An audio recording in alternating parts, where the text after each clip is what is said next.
అందరికీ నమస్తే. నేను మీ సుమన్, రిజిస్టర్డ్ హైడ్రోజియాలజిస్ట్, యాదాద్రి భువనగిరి జిల్లా, తెలంగాణ స్టేట్. నన్ను సంప్రదించవలసిన ఫోన్ నెంబర్ 7659095430, అలాగే 9866752507. 2-3 రోజుల క్రితం యాదాద్రి భువనగిరి జిల్లా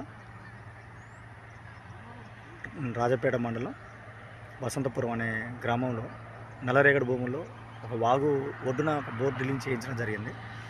అయితే అక్కడ ఒక బోర్ వేసినప్పుడు 30 ఫీట్లకే బురదలాగా వచ్చింది. మొత్తం ఇసుక వచ్చేసి అసలు డ్రిల్ బిట్ని లోపలికి పోనివ్వకుండా చేసిందన్నమాట. సార్ మరి ఇలా జరిగింది అంటే, సరే అది తీసేసి మళ్ళీ సెకండ్ ఆప్షన్ డ్రిల్లింగ్ చేయించిన తర్వాత 120 ఫీట్లకి చిన్న ఫ్రాక్చర్ తగిలింది.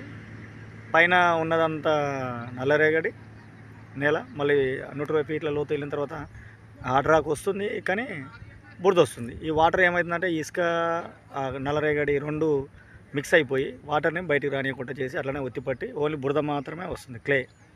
ఇది ఎందుకు వస్తుంది అంటే, గ్రనైట్ అనే రాయిలో ఇది ఉంది కదా, ఇప్పుడు నేను గ్రనైట్ రాయి మీదనే కూర్చున్నా. ఇది ఒక అవుట్ క్రాప్.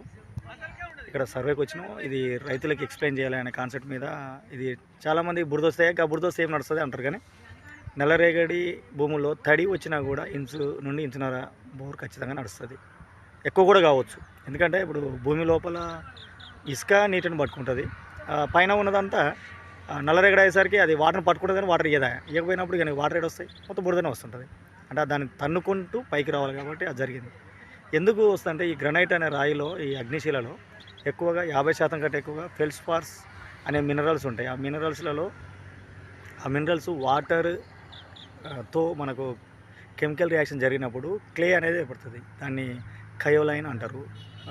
ఈ కయోలైన్ అనేది మైకా గ్రూప్ సంబంధించిన ఒక మినరల్. ఇది అది వస్తే బురద వచ్చిందంటే కయోలైన్ ఏర్పడింది అన్నమాట. కాబట్టి